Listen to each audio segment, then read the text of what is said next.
조기 대선 시 재외선거를 가능하게 하는 공직선거법 일부 개정안이 발의됐습니다. 뉴욕시 무상 점심급식 전면 이행을 촉구하는 목소리가 높아지고 있습니다. 뉴욕시가 브루클린 지역 저소득층 서민 아파트 분양을 공지했습니다.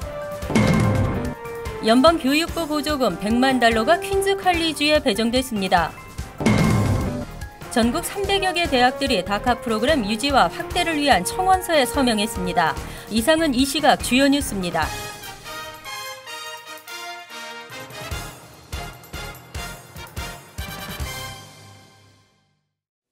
여러분 안녕하십니까? KBN 뉴스입니다.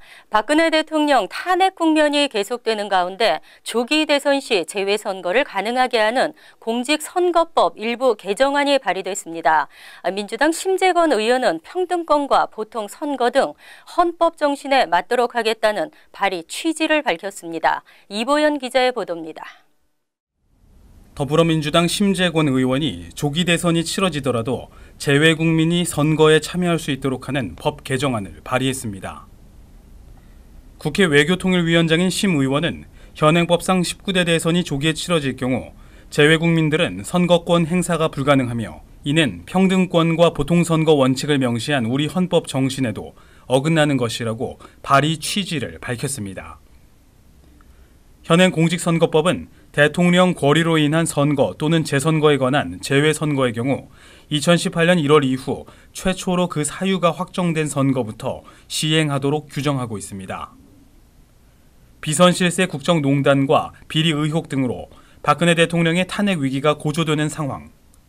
따라서 현행법대로라면 박 대통령이 탄핵당해 내년 중 조기 대선이 치러지면 220만 명에 달하는 재외국민 유권자는 선거에 참여할 수 없습니다.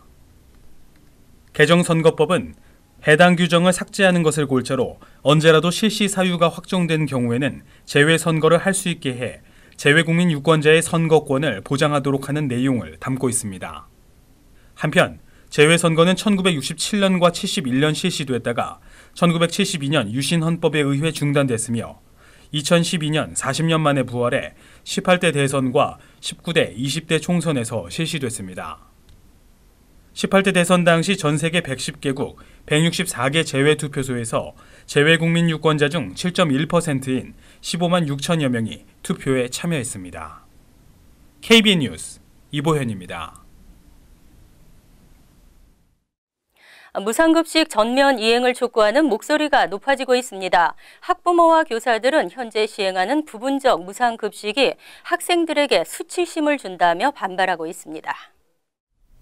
무상 점심급식을 촉구하는 공개 서한이 28일 데일리뉴스 오피니언란에 게재됐습니다. 서한은 교육계와 학교 공무원 등을 대표하는 뉴욕시 공무원 노조 헨리 가리도 사무총장과 마이클 멀그로 시 교사노조 회장, 어니스트 로간 교장 교원위원회 위원장이 공동 작성한 것입니다. 이들은 서한에서 드블라지오 시장에게 약속을 지켜라면서 지금이 바로 뉴욕시 공립교 학생들을 위해 무상 점심이 제공돼야 할 때라고 촉구했습니다. 드블라지오 시장은 2013년 시장 출마 당시 공립교 전면 무상 점심 제공을 주요 공약으로 내세웠습니다. 이어 2014년 가을 학기부터 무상 점심 제공 프로그램을 시범 운영하면서 프로그램의 확대는 기대를 모았습니다. 하지만 무상 점심급식 전면 제공은 현실화되지 않고 있습니다. 특히 2016에서 17회계년도 시정부 예산에 무상급식 프로그램 지원금은 제외돼 논란을 더하고 있습니다. 현재는 시 공립교 일부 학생에게만 무상 점심급식이 제공되는데 학부모 및 교사들은 오히려 반발하고 있습니다. 소득 격차에 따른 무료급식은 학생들에게 수치심을 일으킨다는 지적입니다. 뉴욕시가 브루클린 지역 저소득층 서민 아파트 분양을 알렸습니다. 총 104가구의 서민 아파트가 어제부터 신청 접수를 시작했으며 내년 1월 30일까지 접수가 가능합니다. 뉴욕시 주택보전개발국은 28일 옛 도미노슈가 팩토리 부지에 건설 중인 16층 거주용 건물 중 104가구 규모의 서민 아파트 입주 신청을 공고했습니다. 입주 신청은 28일부터 내년 1월 30일까지입니다. 아파트 유형은 스튜디오 40가구, 원베드룸 49가구, 투베드룸 15가구 등으로 연소득이 21,772에서 25,400달러면 스튜디오의 경우 월 렌트 596달러입니다. 원베드룸은 1인 가구 기준 연소득이 23,280에서 25,400달러이거나 2인 기준으로는 23,280에서 29,000달러이면 640달러에 렌트할 수 있습니다. 투베드룸도 이 같은 소득 차이에 따라 775달러에 렌트할 수 있는 유닛이 2가구 마련되며 979달러 하는 유닛은 13가구가 들어섭니다. 월 렌트에 개수 요금은 포함됩니다. 이외 별도의 비용을 지불하면 피트니스 센터와 자전거 보관소, 런드리룸, 주차장 등의 부대 시설을 이용할 수 있습니다. 입주자는 추첨을 통해 선정되며 당첨자 개별 인터뷰를 통해 최종 입주 가능 여부가 결정됩니다. 더 자세한 내용과 신청은 NYC 하우징 커넥트 웹사이트에서 확인할 수 있으며 신청서는 한국어 등 다른 언어로도 제공됩니다. 편안한 노후 준비된다고 되는 것일까요? 일반 중산층의 노후 대비가 갈수록 어려워지고 있습니다. 편안한 노후의 꿈이 깨져가고 있습니다. AP통신이 연방준비제도 이사회 자료를 분석 보도한 내용에 따르면 은퇴계좌 저축액이 전혀 없고 연금 플랜에도 가입하지 않은 이들이 미 전체 가정의 35%로 나타났습니다. 특히 노후를 위한 준비는 소득별로 큰 차이가 났는데 연소득 상위 10% 부유층의 경우 노후자금 평균 저축액은 41만 3천 달러에 달했습니다. 하지만 일반 가정의 노후자금 저축액 평균은 7만 3,200달러로 나타났습니다. 이는 가구별 월소득 중간값의 15개월치로 노후를 대비하기에는 너무나 부족한 것입니다. 이는 빈부격차가 갈수록 심해지고 있기 때문으로 분석됐습니다. 연소득 상위 10%의 경우 지난 2015년 한 해 동안 평균 소득은 16만 2,180달러로 10년 전에 비해 6% 올랐습니다. 그러나 전형적인 중산층의 지난해 평균 소득은 8만 6,516달러로 상위 부유층에 비해 크게 낮았습니다. 이 같은 격차로 인해 부유층은 충분한 은퇴 준비를 할 수 있지만 중산층과 저소득층은 미래를 위한 저축을 꿈꾸기 어렵게 됐습니다. 소수계와 저소득층 학생 그리고 스템 분야를 지원하기 위한 연방 교육부 보조금 100만 달러가 퀸즈 칼리지에 배정됐습니다. 퀸즈 칼리지는 실험실과 교실을 늘리고 장애 학생들의 편의시설을 늘리는 데도 사용할 예정입니다. 그레이스맹 연방하원 의원은 28일 뉴욕의 저소득층 학생과 스템 전공 학생들 연구 프로그램 등을 지원하기 위해 연방교육부가 퀸즈 칼리지에 100만 달러의 보조금을 배정했다고 밝혔습니다. 퀸즈 칼리지는 이번 보조금으로 장애 학생들의 편의시설 건립과 실험실, 교실 등 재보수도 추진할 계획입니다. 보조금은 또한 퀸즈버러 커뮤니티 칼리지에서 퀸즈 칼리지로 편입하는 스템 학생들을 위해서도 사용될 예정입니다. 펠리스 마토스 로드리게즈 총장은 이번 보조금 확보로 더 많은 스템 분야의 학생과 저소득층 학생들이 입학하길 기대한다고 밝혔습니다.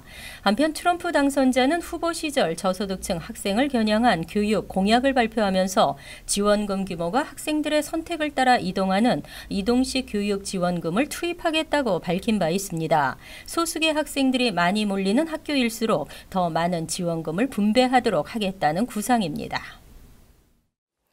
트럼프 당선으로 캠퍼스 내 불체 학생들에게도 추방될 수 있다는 우려가 팽배하고 있습니다.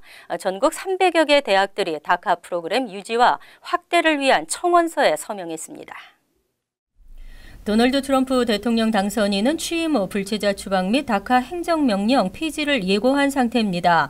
이로 인해 이민자 사회가 동요하고 있는 가운데 아이비리그 등 전국 300곳 이상의 대학들이 다카 프로그램 유지 및 확대를 위한 청원서에 서명했습니다. 포모나 대학 측이 최초 작성한 이 청원서는 대학연합이 회람을 돌려 전국 대학들의 대규모 참여로 이어지고 있습니다. 지난 2012년 버락 오바마 대통령이 행정명령으로 발동한 다카 가수회자는 지난 6월 기준 74만 1,546명에 달합니다. 다카 지지 대학들은 불체학생 보호에 최선을 다한다는 입장입니다. 컬럼비아대는 불체학생 대상 학자금 보조를 늘리겠다고 밝혔고 웨슬리안대는 캠퍼스가 이들 학생의 피난처가 될 수 있도록 노력하겠다는 방침을 내놓았습니다. 연말 여행 패키지 상품, 항공기나 크루즈 등 여행사의 사기, 허위도 가세하고 있습니다. 여행사 운영의 투명성을 높이고 소비자 보호를 강화하기 위한 법안이 추진됩니다. 호세 페럴타 주 상원 의원은 28일 퀸즈검찰 이민자 사업부 관계자 등과 기자회견을 열고 여행사 등록제 실시를 골자로 하는 법안 상정 계획을 밝혔습니다.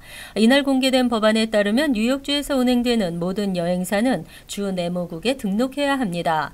현재 뉴욕주는 여행사 투명법에 따라 여행사들의 각종 사기 행위를 금지, 처벌하고 있지만 소비자들의 신고를 토대로 당국이 조사에 착수하기 때문에 피해를 예방하기에는 한계가 있다는 지적입니다.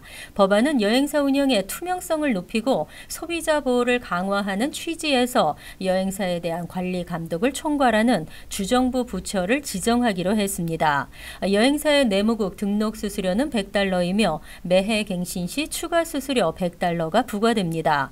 여행사들은 내무국이 발행하는 공식 비즈니스 등록증을 사무실에 부착해야 합니다. 소비자 대상 사기 행위로 적발되면 벌금은 최대 $1,000가 부과되며 반복 적발 시 여행사 등록증을 영구 취소 또는 일시 중단시킬 수 있습니다.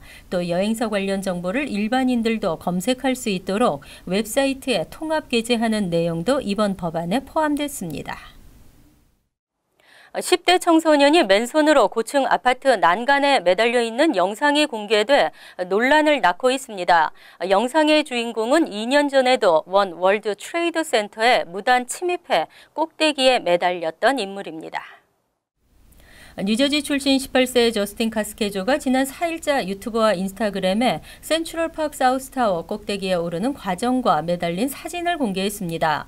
카스케조는 영상에서 안전장비 하나 없이 높은 구조물에 위태롭게 한 손으로 매달려 있습니다. 공사 구조물을 뚫고 꼭대기로 올라간 후 나무 판자 등으로 위태롭게 연결된 철제 구조물을 건너가 매달려 있고 이 과정이 아찔하게 담겨 있습니다. 카스케조는 2년 전인 2014년에도 공사 중이던 원 월드 트레이드 센터에 몰래 침입해 꼭대기에서 역시 한 손으로 매달린 사진과 영상을 공개한 인물입니다. 당시에도 고층 건물에 허가 없이 무단 침입했고 그로 인해 경범죄 처벌을 받았습니다. 하지만 특별한 형벌 없이 30일간의 커뮤니티 봉사와 반성문을 쓰고 풀려난 바 있습니다. 영상에는 카스케조의 친구도 위험하게 건물 외관에 매달리는 모습이 함께 나옵니다.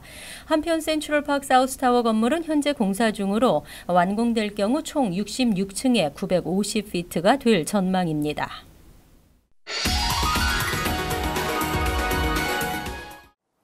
이어서 LA 지역 한인사회 소식입니다. 한미동포재단 분규와 관련해 문제 당사자들이 상당 부분 합의에 도출했습니다. 하지만 이사진 구성에서 이견을 보이고 있어 앞으로 이 문제가 마지막 변수가 될 전망입니다. 노정윤 기자가 보도합니다. 지난 3년 동안 공방을 벌여왔던 한미동포재단 분규와 관련해 그동안 양측 간의 합의안 타결을 중재해온 LA 총영사관은 지난 5일 윤성훈 이사장이 소송 취하, 총영사관 임시재정관리, 재단 예산으로 그동안 들어간 수십만 달러 소송 비용 충당안 등 3개 항목에 대해 합의한다는 서명을 받았다고 밝혔습니다. 한인회 측도 오늘 기자회견을 통해 이 같은 조항에 대한 동의 의사를 밝혔습니다. 다만 LA 한인회는 3개 합의안과는 별도로 재정 공개와 감사의 조치가 필요하다는 입장을 추가로 밝혔습니다.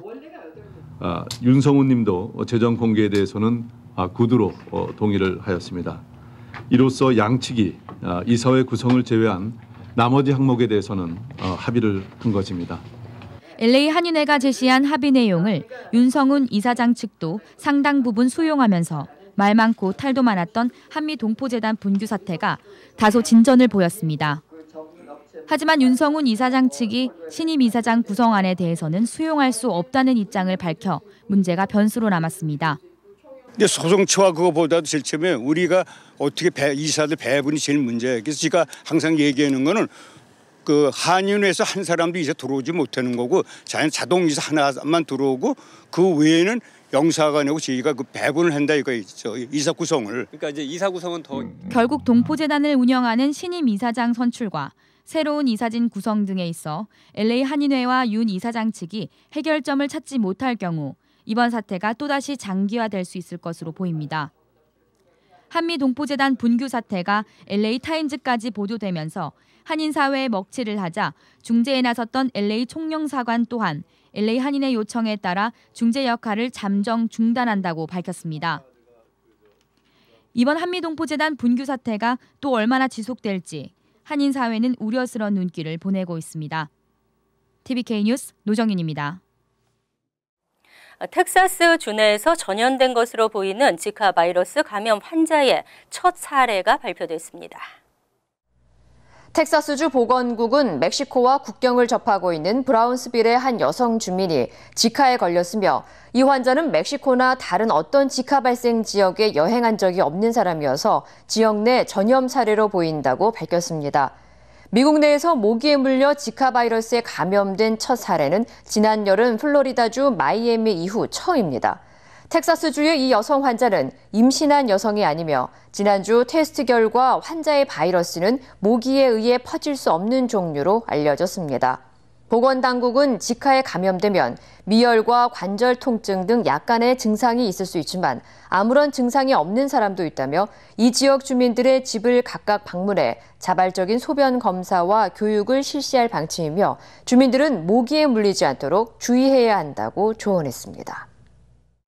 월드리포트입니다. 기형으로 고통받으며 살아야 하는 사람들이 있습니다. 무료 수술을 해준 병원 덕분에 정상의 삶을 찾았습니다. 인도에 사는 22살 아룬 씨. 앞모습은 여느 청년과 다를 바 없지만 허리 뒤로 무언가를 매달고 다닙니다. 옷을 벗어보니 아이를 업은 것 같기도 하고 꼬리가 달린 것처럼 보이기도 합니다. 놀랍게도 허리에 달린 건 2개의 다리입니다.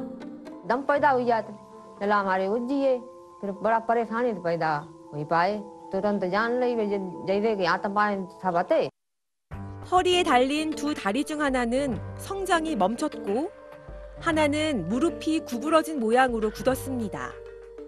이 다리 때문에 자세가 비뚤어지고 제대로 걷기도 어려워 여러 병원을 다녔지만 수술은 쉽지 않았습니다.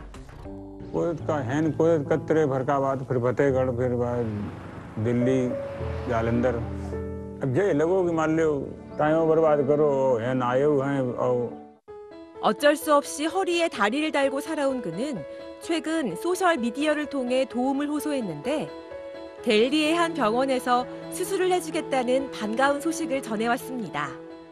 अगर ये मेरे पैर निकल जाए, डॉक्टर ऑपरेशन हो जाए, तो हम सभी की तरह आप आदमियों की तरह आम जिंदगी काट सकता हूँ, सभी की तरह चल फिर सकता हूँ अच्छी तरह.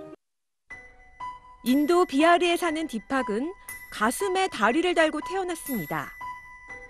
얼핏 보면 다른 아이가 디팍의 심장으로 뛰어드는 듯한 모습입니다. 실제로 디팍의 가슴에 달린 팔다리는 엄마 뱃속에서 디팍의 몸으로 흡수된 기생 쌍둥이의 팔과 다리입니다. परेशानियाँ थी वो बच्चा होने में बहुत दिक्कत हो रहा था, दर्द हो रहा था, पूरा पेट शरीर फट रहा था, टूट रहा था. 가슴에 달린 팔다리는 디팍과 함께 성장해 점점 무거워졌고 목숨까지 위협하는 상황이 됐습니다. 다행히 디팍의 사연이 알려지면서 무료로 수술을 해주겠다는 병원이 나타났고 결국 가슴에 있던 팔과 다리는 말끔히 제거됐습니다. When I ask him what will you become in the future if you study, he says I will become a doctor. I want Deepak's future to be like that of everybody else. 수술 이후 몸도 마음도 한결 가벼워진 디팍은 의사의 꿈을 향해 가뿐한 발걸음을 내딛고 있습니다. 간추린 소식입니다. 온라인 영어사전 사이트 딕셔너리닷컴은 올해의 단어로 제노포비아를 선정했습니다. 딕셔너리닷컴은 28일 성명을 통해 올해는 블랙시트, 시리아 난민 위기, 미 대통령 선거와 경찰의 비무장 흑인 총격 등 여러 사건 탓에 많은 이용자가 제노포비아란 단어의 뜻을 찾아봤다고 발표했습니다. 제노포비아는 외국인 또는 낯선 사람, 다른 문화권에서 온 사람을 혐오하고 증오하는 것을 일컫는 말입니다. 12월 23일부터 각종 이민 수수료가 대폭 인상됩니다. 연방이민서비스국은 또 이날부터 시민권 신청 시 개정된 신청서 양식만 사용할 수 있다고 밝혔습니다. 다음 달 22일까지는 기존 신청서 양식과 새 신청서 양식을 모두 접수할 수 있습니다. 각종 이민 관련 서류 수수료도 일제히 인상돼 시민권 신청은 $640, 영주권 신청 수수료는 $1140, H-1B 신청 때 접수하는 I-129는 $460로 인상됩니다. 뉴욕주 정부가 $20억 달러의 예산을 들여 나소 카운티 플로럴 파크와 힉스빌 사이에 10마일가량의 세 번째 롱아일랜드 레일로드 메인 선로를 건설하기로 했습니다. 플로럴 파크와 힉스빌은 롱아일랜드 레일로드 중에서도 가장 사람들이 많이 붐비는 곳 중 하나입니다. 쿠오모 주지사는 이번 선로 증설로 롱아일랜드 주민들의 삶의 질이 크게 개선될 것으로 기대한다고 밝혔습니다. 공사는 이르면 올해 말 시작돼 오는 2020년 말쯤 마무리될 전망입니다.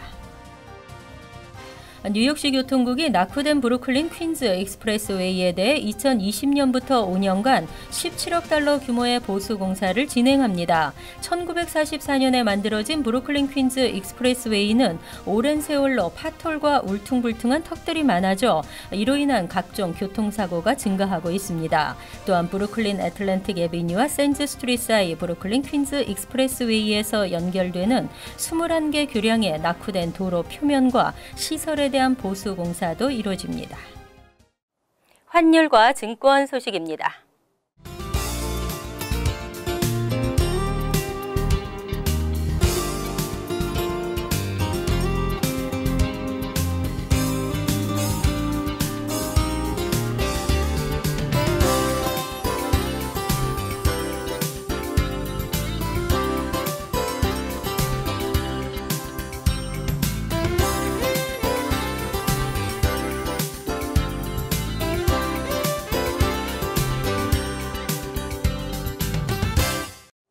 이어서 날씨입니다. 수요일은 춥지 않은 날씨에 흐리고 비가 내리겠습니다. 지역에 따라 천둥과 번개도 예상됩니다. 낮 최고 기온은 63도, 섭씨 17도, 밤 최저 기온은 55도, 섭씨 13도로 예상됩니다. 목요일은 오전 중 흐리겠지만 차차 맑아지겠습니다. 금요일은 대체로 맑은 날씨가 예상됩니다. 이상으로 KBN 뉴스를 마칩니다. KBN과 함께 편안한 하루 되시기 바랍니다.